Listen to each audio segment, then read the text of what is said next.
Moving now to a bit more of a machinery of government, you mentioned your audit, or actually a series of audits over the last 5 years on what departments were doing to assess environmental impacts. And a bit of a twofold question. The first one being, after years of poor results, this year you are suddenly seeing completion rates that are over 90%. So we'd be curious to know what you attribute this sudden success to. And the second part of that question is maybe you can help us understand a little bit these assessments. What do they translate into in the lives of everyday Canadians? Why should we care about these assessments? Okay, let me first try to answer the second part of the question. Basically, government is making decisions every day. Ministers are making decisions and the cabinet makes decisions. And when they make these decisions, in the past, what they had was information on the economic benefits and often on the social benefits. They never had information on the environmental benefits, positive or negative.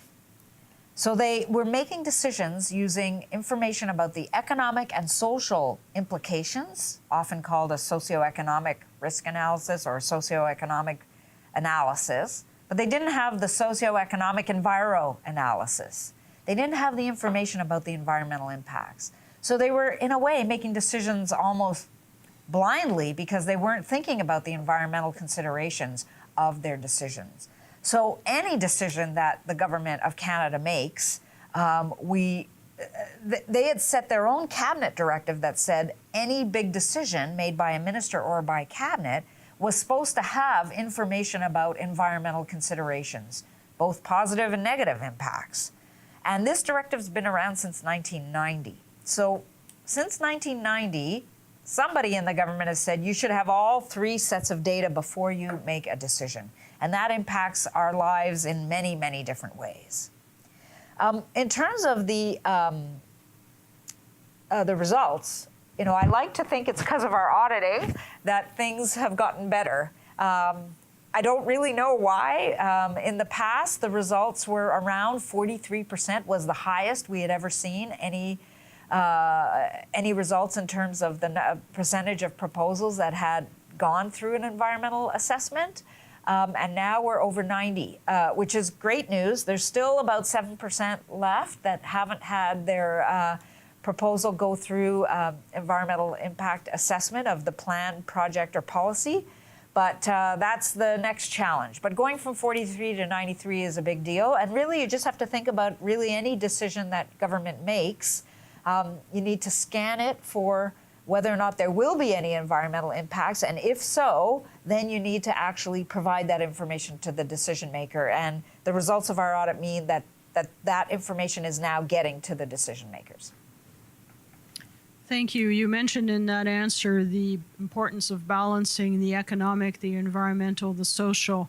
And when we look at the protection of marine mammals and many, many years of really nothing happening, is that maybe a little bit of too much weight on the economic and now the balance is shifting? Would you care to comment on that? I think you have to be really careful. We used to hunt marine mammals and we hunted them almost to death. Humans, just generally. We used to hunt marine mammals, whales, so we used their oil and their blubber and helped us survive. And then we decided we're not going to do that anymore and we're going to try to keep them alive. So they were both, they were themselves an economic driver for a while, and now we have indicated that we want to protect them. So all these decisions, both, and this answers the last question we had, these are difficult decisions. And you're weighing and you're looking at information on the environmental impacts, the economic impacts, and the social impacts. And I think the most important thing is that decision makers have all the information, that we're not just looking at it from a socioeconomic perspective, but we're now looking at it from a socioeconomic enviro perspective. And sometimes the balance is going to tilt towards the social, and sometimes it'll tilt towards the environmental, and sometimes it'll tilt towards the economic.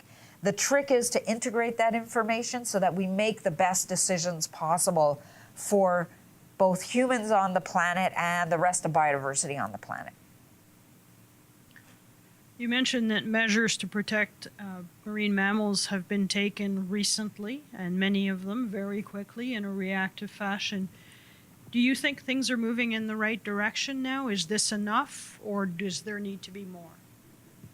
So we did mention that we saw them taking some action that would help about 3 different marine mammal species, 3 whale species in particular.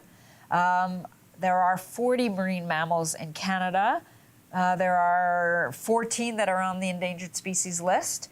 That we haven't seen action for many of those. Our recommendation to the government is that they have to take sustained actions over time to protect all the marine mammals in Canada, not just the 3 that are sort of almost in crisis or on the brink.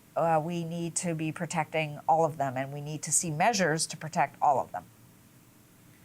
Thank you. We have about 15 minutes left, so if you did want to send in a question, and now is the time to do it as the clock is running down. On the toxic substances, how do you view the Department of Environment and Climate Change Canada's ability to enforce those regulations? So we did look at enforcement. Here's some of the things we found. They have 201 enforcement agents. So these are 201 people who are able to go out and enforce things. They have 16 people who are almost like investigators that provide more strategic advice. But in some regions, they have 0 of those sort of investigators. It's difficult to give you a broad overall assessment. We can look at aspects of enforcement. We found 10,000 inspections were done. That's pretty good. We also found, though, that 50% of the regulations had 0 to very few inspections. And one regulation had more than 20% of the inspections. So it's hard for me to give you an overall grade for enforcement. There's so many different parts of that question that we went in and looked at it. We looked at certain areas. We've had certain findings, and we made certain recommendations. There's still more work to be done. That's clear. They have to improve, like Francis said earlier, there's some regulations that they have to improve the language because it's really hard to enforce. They have to show us that the risk of human health and environment is actually one of their main criteria when they determine where their priorities are for enforcement. They weren't able to show us that. They instead showed us that it was mostly about compliance. We have to see a better, maybe a better spread of inspections, or explain to us why 50% of the regulations had 0 inspections or almost 0, and then 4 or 5 inspections got most of the, why is that? So there's still a lot of questions and still more work to be done, but I can't give an overall kind of grade, unfortunately. I don't know. Do you want to add anything? No. No? Okay. Going now to our last question on marine mammals, you mentioned in the report that the failure to properly manage the risks related to protecting marine mammals actually exposes Canada's reputation internationally. Can you explain a bit more what you mean by that? Sure. Well, so marine mammals are high-profile animals. When they are in distress, Canadians come out to the beach. Frankly, human beings go out to try to help them wherever they are in distress. And so for Canada to not be protecting its marine mammals efficiently and effectively puts the country at risk from a reputational perspective. There's also some new rules that are going to be coming up for our fishery, for how we treat our marine mammals in order for us to access fisheries markets in the U.S., and I believe we have until 2022 to achieve those. Yeah. And so Canada has to improve its management of marine mammals in order to ensure that our fisheries are protected. Did you want to add anything? No. No, I covered that all right. Yeah. Yeah. So there's some implications from an economic perspective. So if we don't deal properly environmentally with our whales, we could end up with some negative economic implications, hence showing how complicated and why it's important to integrate and balance all these issues.